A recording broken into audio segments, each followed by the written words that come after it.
علی کے گھر کے قریب ایک بہت بڑا بازار تھا۔ بازار میں ہر قسم کا سامان فروخت ہوتا تھا۔ اس بازار میں ایک بہت پرانی نئی سائیکلوں کی اسلم چاچا کی دکان تھی۔ دکاندار کے پاس ہر عمر کے بچوں کی مختلف رنگوں کی سائیکلیں موجود تھیں۔ علی اور اس کے ساتھی دوست اسکول سے آتے اور جاتے وقت اسلم چاچا کی دکان پر پڑی سائیکلوں کو حسرتوں بھری نظروں سے دیکھ کر جاتے۔ علی اپنے دوستوں سے کہتا، درمیان والی اورنج رنگ کی سائیکل کو میں نے اپنے لیے پسند کیا ہے۔ پھر دوسرا دوست علی کی بات سوان کر جواب دیتے ہوئے کہتا کہ بلیو رنگ کی سائیکل کو میں نے اپنے لیے پسند کیا ہے۔ پھر تیسرا دوست بولتا ہے، اگر کسی طرح ہم سائیکلوں کو پسند کرتے رہے تو سکول کا وقت گزر جائے گا۔ جو سائیکل علی نے اپنے لیے پسند کی ہوئی تھی وہ ان سب سائیکلوں سے زیادہ قیمتی تھی۔ اسے علی کے ماں باپ خریدنے کی طاقت نہیں رکھتے تھے۔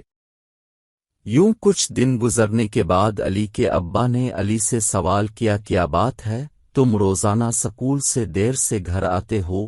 علی ابا کی بات سن کر خاموش ہو گیا۔ کچھ دیر بعد علی نے کہا، آپ نے مجھ سے وعدہ کیا تھا کہ جب میں 5ویں جماعت میں اول پوزیشن لوں گا تو آپ مجھے نئی سائیکل خرید کر دیں گے۔ علی کے ابا اس کی بات سوان کر خاموش ہو گئے، کیونکہ وہ اس قیمت کی سائیکل خرید کر نہیں دے سکتے تھے۔ علی ابا کی طرف دیکھ کر بولا، کیا ہوا، آپ نے خود ہی کہا تھا کہ جب میں 5ویں جماعت میں اول آؤں گا تو آپ مجھے سائیکل لے دیں گے۔ ابا نے بیٹے کی بات سوان کر جواب دیتے ہوئے کہا، ابھی تو تمہیں جماعت میں اول پوزیشن لیے ہوئے کچھ دن ہی گزرے ہیں۔ کچھ دن مزید انتظار کرو، میں تمہیں تمہاری پسند کی سائیکل ضرور لے کر دوں گا، مگر تم اسی طرح شوق سے کامیابی سے آگے بڑھتے جاؤ۔ میں آج ہی تمہارے دادا جان کو خط لکھ دوں گا، بس 2-4 دنوں میں خط کا جواب اور پیسے بھی آ جائیں گے۔ علی ابا کی بات سوان کر کہنے لگا، یوں تو بہت دن لگ جائیں گے۔ ابا نے علی کو تسلی دیتے ہوئے کہا، اس میں پریشان ہونے والی کون سی بات ہے؟ تمہارے دادا جان نے کبھی تمہاری فرمائش سے انکار کیا؟ علی مسکراتے ہوئے اپنے کمرے میں جا کر بیگ سے کتابیں نکال کر پڑھنے لگا۔ ابا جان نے بیٹے کو پڑھتے ہوئے دیکھ کر کہا، بیٹا اسی طرح شوق سے پڑھتے جاؤ اور آگے بڑھتے جاؤ۔ یوں کچھ دن گزرنے کے بعد علی کی والدہ نے باتوں باتوں میں علی کے ابا سے سوال کر دیا کہ علی روزانہ صبح سکول جانے سے پہلے سائیکل لے کر دینے کی ضد کرتا ہے، میں اسے کب تک یوں جھوٹی تسلیاں دیتی رہوں گی؟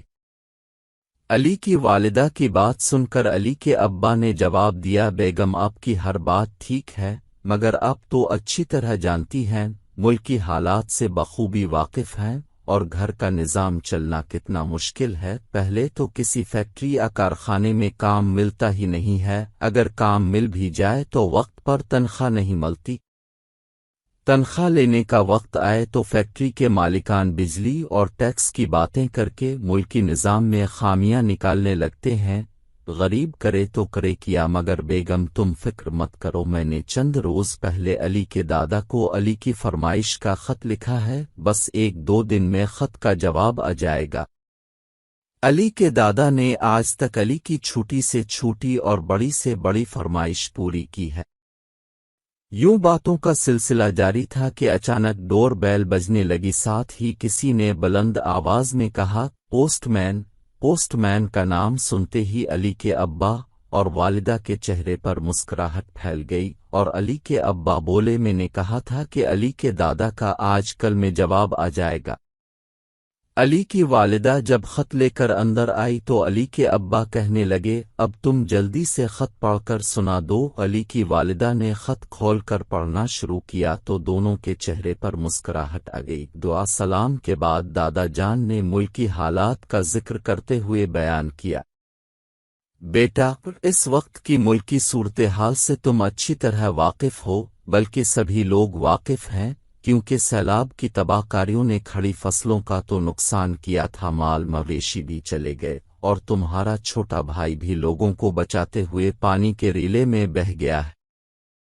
خط پڑھ کر دونوں کی آنکھوں میں آنسو آ گئے۔ اس طرح کچھ دن گزر گئے مگر دادا جان گاؤں سے شہر نہیں آئے۔ ایک دن علی نے سکول سے لوٹتے ہوئے اورنج رنگ کی سائیکل جو پسند کی تھی کوئی دوسرا لڑکا چلا رہا تھا۔ اسے یہ دیکھ کر بہت دکھ ہوا مگر اب کیا ہو سکتا تھا۔ علی اسلم چاچا کے پاس جا کر شکو کرنے لگا، اسلم چاچا اپنے بہت اچھا کیا جو اپنے میری پسند کی سائیکل کو فروخت کر دیا۔ مجھے اب سے کوئی شکایت نہیں کیونکہ میرے ابا کے پاس اتنی قیمتی سائیکل مجھے خرید کر دینے کی طاقت نہیں تھی۔ اسلم چاچا علی کی بات سوان کر آنکھیں تر ہو گئیں۔ علی روتے ہوئے سکول بیگ سے دادا جان کا خط نکال کر اسلم چاچا کے حوالے کر کے چلا گیا۔ علی کے جانے کے بعد اسلم چاچا نے علی کا دیا ہوا خط پڑھا اور دل میں احساس ہوا کہ میری وجہ سے گلی محلے کے نہ جانے کتنے ہی بچوں کے دل کو دکھ پہنچا ہوگا۔